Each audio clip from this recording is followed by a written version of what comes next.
भक्तों, हर हर महादेव, जय बाबा बर्फानी। आज की इस वीडियो में मैं आपको बताने वाला हूँ कि परमिट बनाने से पहले, जैसे कि मैंने कवर किया था एपिसोड 2 के अंदर, कि बालटाल रूट के अंदर क्या सुविधाएं हैं। और आज मैं बात करने वाला हूँ पहलगाम की, कि अगर आप पहलगाम से प्लान कर रहे हैं तो हम किस तरह से करने वाले हैं। क्योंकि जब तक रूट का पता नहीं होगा तब तक प्लानिंग आई थिंक कहीं ना कहीं मुश्किल हो सकती है। क्योंकि ये एपिसोड्स है और आपको हर जानकारी मिलेगी एपिसोड्स के माध्यम से।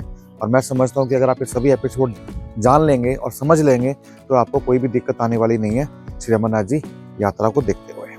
मैं आपका अपना होस्ट मुकुलपुरी, और चलते हैं आपको डिस्कस करते हैं आज के इस विषय के बारे में, जो है पहलगाम रूट।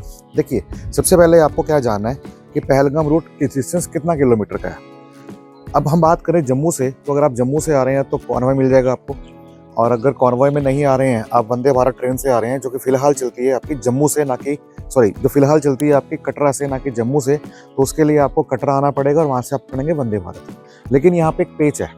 ये पेच क्या है, क्योंकि जो वंदे भारत है उसका जो स्टॉप होता है अनंतनाग, वो श्रीनगर से 45 किलोमीटर पहले आता है। और फिर वहाँ से आपकी जो रोड है वो कटती है पहलगाम के लिए। इसका डिस्टेंस है करीब 45 किलोमीटर का। तो अगर आप वंदे भारत से आ रहे हैं तो पहले श्रीनगर जाएंगे, मतलब 45 किलोमीटर आगे जाएंगे, फिर पहलगाम आने के लिए 45 किलोमीटर पीछे आएंगे अनंतनाग तक, और फिर 45 आगे जाएंगे। तो आपका रास्ता लंबा होने वाला है। और वहीं अगर बात करूं कि आप कॉन्वॉय से आ रहे हैं, फिर तो कोई दिक्कत ही नहीं है, तो डायरेक्ट आपको बचाएगा। तो ये एक छोटा सा पेच है जो आपको समझना होगा कि अगर आप पहलगाम रूट से जा रहे हैं तो अनंतनाग आपको उतरना होगा, क्योंकि वो स्टॉपेज आपका नहीं है, बट बनिहाल में आता है। क्योंकि अगर आप वंदे भारत से आ रहे हैं तो अनंतनाग में उसका स्टॉपेज नहीं है, उसका स्टॉपेज सिर्फ एक ही है, और वो क्या है, बनिहाल। तो अगर आप लोकल ट्रेन पर आते हैं तो उसका स्टॉपेज मिलेगा आपको। तो आप क्या कर सकते हैं कि अब तो जम्मू से ट्रेन चलती है, नहीं, अब तो क्या है कि कटरा से ट्रेन चलती है, लेकिन उसका टाइमिंग सिर्फ क्या है, ऑड है। तो आप क्या कर सकते हैं कि किसी भी ट्रेन से, चाहे आप वंदे भारत से आएँ या टैक्सी करके आएँ, आप बनिहाल तक आ सकते हैं। उसके बाद लोकल ट्रेन पकड़ के आप अनंतनाग पर स्टे कर सकते हैं या रुक सकते हैं, जैसे आपको ठीक चाहे।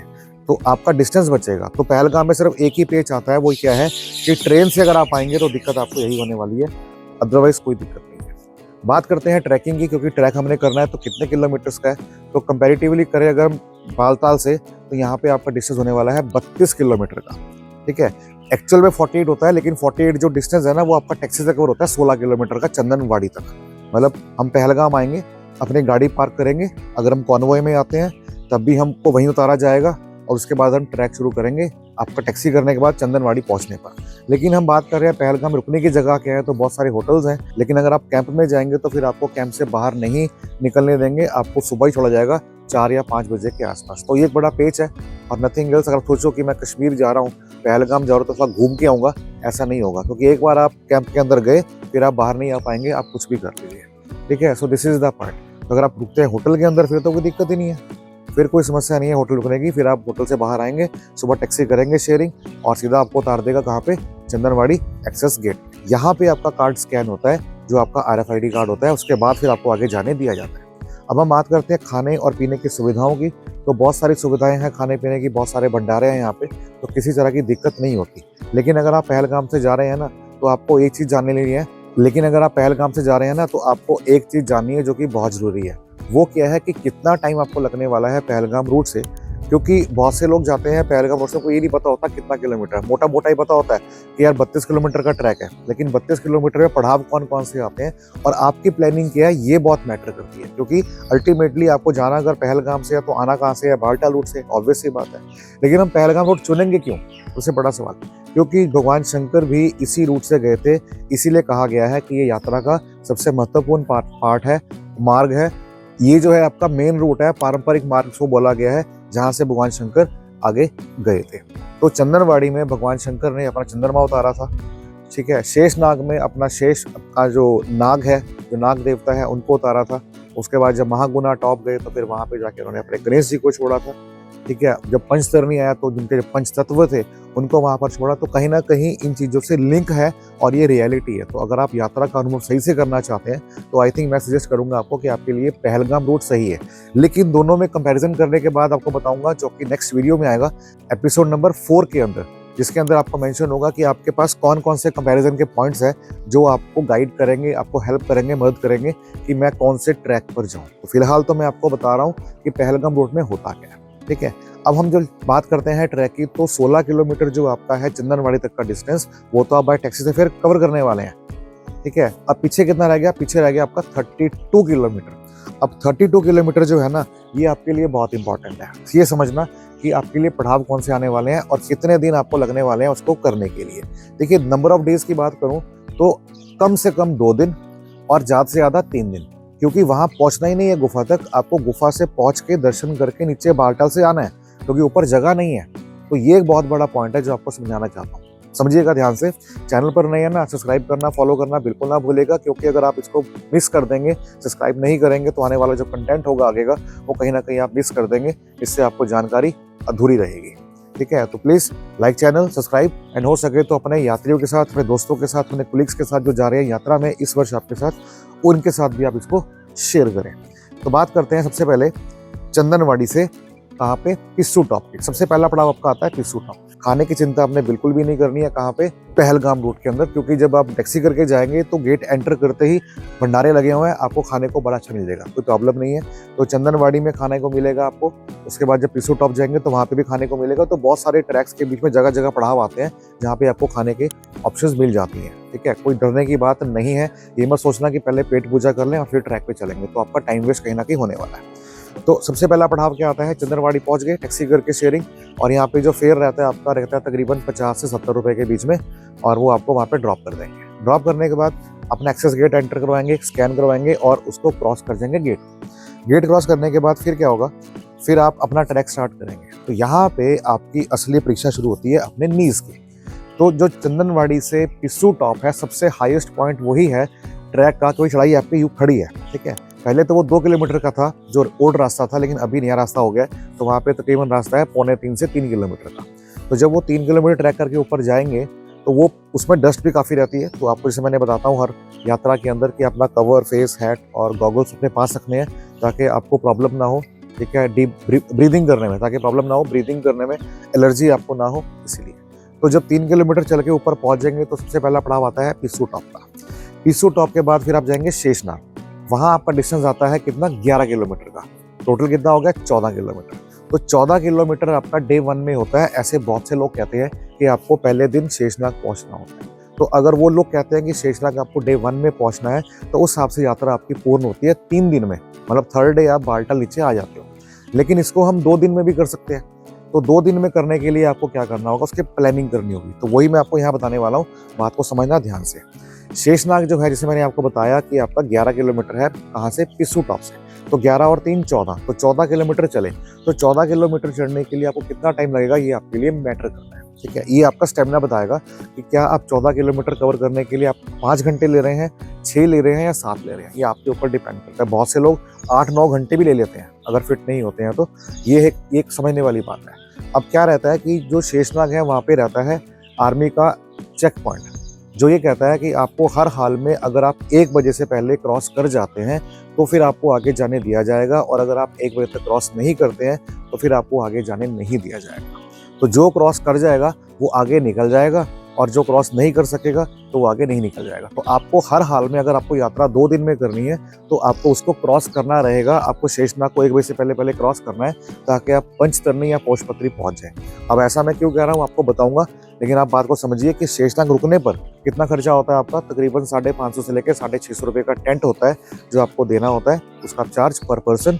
खाने पीने की कोई दिक्कत नहीं होती, वॉशरूम वहाँ होते हैं। और हाँ, अगर आपको नहाने के लिए पानी गर्म की बाल्टी चाहिए तो वो 100 रुपया चार्ज करता है। अगर किसी भंडारे वाले के पास हो तो कोई दिक्कत नहीं है, बट वो एक मौके की बात है कि आपको अगर कोई जान पहचान निकल गई तो वो अरेंज कर सकते हैं, अदरवाइज नहीं। खाने का तो मिल जाएगा, कोई इशू नहीं है, लेकिन नहाने की दिक्कत वहाँ पे होती है, आपको पे करना पड़ता है 100 रुपये पर बाल्टी। तो ये उनके लिए जो शेषनाग में स्टे करते हैं, ठीक है। बट हमारा चांस क्या रहता है, हम आगे निकल जाते हैं। बट इस बार ही हम जो शेषनाग को स्टे करेंगे, क्योंकि हमें एक्सप्लोर करना है, हमें आपको बताना है कि वहाँ पे क्या सुविधाएं हैं, कैसे वॉशरूम्स हैं, पानी क्या सुविधाएं हैं, भंडारे वहाँ पे कौन कौन से हैं, कौन कौन से सेवाएं हैं जो वहाँ पे आपको मिल रही हैं। तो अगर मैं वहाँ पे रुकूंगा, मैं तभी तो बता पाऊंगा आपको, ऑफ कोर्स। तो देखो, लगती है मेहनत इस चीज़ के लिए, टाइम जाता है, मेहनत जाती है। तो यार लाइक सब्सक्राइब तो कर दीजिए ना प्लीज़, है ना। तीसरा तो आपको बनता ही है, क्योंकि मैं देखता हूँ कि बहुत सारे व्यूज़ जो हैं, व्यूज़ अच्छे खासे आते हैं, लोग देखते हैं, लेकिन लोग अपना रिएक्शन नहीं देते हैं। तो प्लीज़ उसको रिएक्ट करें, अच्छा लगे तो हर हर महादेव लिखिए, वीडियो को लाइक करें और दोस्तों के साथ शेयर भी करें, और चैनल को सब्सक्राइब करना तो बिल्कुल ना भूलें, क्योंकि सबसे पहला पार्ट तो आपका वही है, नहीं तो वीडियोज़ आपकी मिस होती रहेंगी, ऑब्वियस सी बात है। तो शेषनाग हम पहुंचेंगे जब डे 1 के अंदर, तो आपको फिर आगे निकलना है। तो मैं अभी प्लान बता रहा हूँ आपको किस चीज़ का, कि अगर आपको 2 दिन में करनी है तो या 3 दिन में करनी है तो पहला प्लान बता रहा हूँ आपको 3 दिन का। तो डे 1 में हम शेषनाग पहुंचे। अब डे 2 में क्या करेंगे, शेषनाग से ट्रैक शुरू करेंगे सुबह अर्ली मॉर्निंग 6 बजे, और फिर हम जाएंगे महागुना टॉप। महागुना टॉप जो है सबसे हाईएस्ट पीक है, जिसका जो आपकी हाइट है वो है तकरीबन 14,500 फीट। सबसे बड़ी हाइट है ये 14,500, जहाँ पे ऑक्सीजन की कमी होती है। यहाँ पे आपको कैंप्स होते हैं, मेडिकल कैंप्स होते हैं, भंडारे भी यहाँ पर नहीं होते हैं। भंडारे आगे जाके मिलेंगे आपको, क्योंकि ऊपर कुछ खाने की जगह नहीं होती है, आपको निकलना ही होता है। पूरा बर्फ का दर्रा होता है जहाँ से निकलना होता है। महागुना टॉप क्रॉस करने के बाद फिर आपका आता है पोषपत्री, जो कि आपका है तकरीबन 1.6 किलोमीटर के आसपास। तो कुल मिला के मतलब 4.8, 4.5 प्लस 6, तकरीबन आपका 6 किलोमीटर के आसपास है शेषनाग के बाद जो आपका पंचतरनी आता है। पंचतरनी जो है दिल्ली वालों का भंडारा होता है, और वो जो है आपको खाने की सुविधा, गर्म पानी की सुविधा, इवन रहने की सुविधा, सब कुछ फ्री ऑफ कॉस्ट देते हैं। तो फिर हमारे मन में आता है यार कि हम शेषनाग क्यों रुके, यहीं रुक जाते, हमारा पैसा बच जाता, अच्छी सेवा मिलती देखने को और मज़ा भी आता। तो कुल मिला के बात इतनी है कि आप ये तब कर पाते जब आप शेषनाग क्रॉस कर पाते दोपहर को 1 बजे से पहले। ठीक है, तो मैंने तो ऐसा नहीं किया, मैं तो डे 1 में वहीं रुका। तो अब डे 2 में मैं पहुंचा पोषपत्री, वहाँ पे मैंने खाना वाना खाया 5.5 किलोमीटर करने के बाद, और फिर मैं गया पंचतरनी। वहाँ से जो पंचतरनी है वो तकरीबन आपका है 1.25 किलोमीटर। ठीक है, 1.5 से 1.25 किलोमीटर। वो एक ऐसा पड़ाव है जहाँ पे पंच तत्व मिलते हैं, और वहीं पे आपका हेलीपैड है, चाहे वो बालटाल से है चाहे वो पहलगाम से है, वहाँ पे वो लैंड करेगा। और वहाँ पे भी आपको टेंट में रुकने की जगह मिलती है, जिसका चार्ज होता है 650 से लेके 750 के बीच में पर पर्सन। तो हम जब शेषनाग से चले 6 किलोमीटर करने के बाद, तो ऑब्वियस सी बात है वहाँ रुकेंगे नहीं, है ना, हम वहाँ पे रुकेंगे नहीं। हम क्यों ही रुकें, क्योंकि हम 2-3 घंटे में कर लेंगे। अब उस पड़ाव से जो आपका आगे गुफा आती है वो फिर आपका 6 किलोमीटर आता है। तो 6 किलोमीटर जो है आपका स्टार्ट हुआ पंचतरनी से गुफा तक के लिए। तो पंचतरनी आप स्टे करेंगे नहीं, ऑब्वियस ही बात है, तो आप आगे ही जाएंगे। तो कुल मिला के अगर आप आगे जाएंगे तो डिस्टेंस कितना कवर किया आपने, 6 किलोमीटर आपने किया पंचतरनी तक का, और 6 आगे किया, मतलब करीब आपका जो है 12 किलोमीटर का डिस्टेंस है। लेकिन वो 12 पहुंचने का नहीं है, आपको फिर नीचे भी आना है 11 किलोमीटर बालटाल के लिए। तो इसलिए आप ये देख के चलिएगा कि आपको डे 2 में करना है या डे 3 में करना है। हमारी प्लानिंग क्या होने वाली है, हमारी प्लानिंग है डे 3 में करने की, क्योंकि डे 1 में हम क्या करेंगे, पहले जाएंगे 14 किलोमीटर करके शेषनाग, वहाँ पे रात को स्टे करेंगे। उसके बाद फिर 6 किलोमीटर नेक्स्ट डे कवर करेंगे क्या, आपका पोषपत्री, और उसके बाद फिर 6 किलोमीटर आपका क्या रहेगा, पंचतरनी। तो हमने अगले दिन जो है कवर करना है 12 किलोमीटर। तो 12 किलोमीटर कवर किया, पंचतरनी स्टे किया, पूरा हमने शूट वूट किया, पूरा आपको दिखाया। और नेक्स्ट डे जो है फिर 12 किलोमीटर करने के बाद फिर 6 किलोमीटर वो और 11 किलोमीटर बालटाल, तो मतलब करीब हो गया 17 किलोमीटर। तो अगर आप डे 3 में यात्रा कर रहे हैं तो आप समझिए बात को, तो डे 1 में जो कवर करना है आपने वो करना है 14 किलोमीटर। डे 2 में जो कवर करना है वो लगभग आपने करना है 12.5 किलोमीटर, और जो डे 3 में कवर करना है वो करना है 6 + 11 तकरीबन 17 किलोमीटर।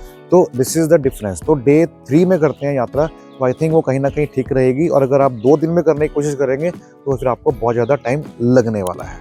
तो खाने की कोई दिक्कत नहीं है, रुकने की कोई दिक्कत नहीं है। और अगर मैं आपको व्यू पॉइंट बताऊं तो यहाँ पे ऐसे ऐसे पड़ाव आते हैं, ऐसे दर्रे आते हैं जो कि आपकी यात्रा को और सुगम करते हैं। बहुत सारी विडोज़ होती हैं, बहुत सारी मीडोज़ होती हैं, बहुत सारे लैंडस्केप्स होते हैं जो आपको देखने को मिलेंगे इस रूट पे।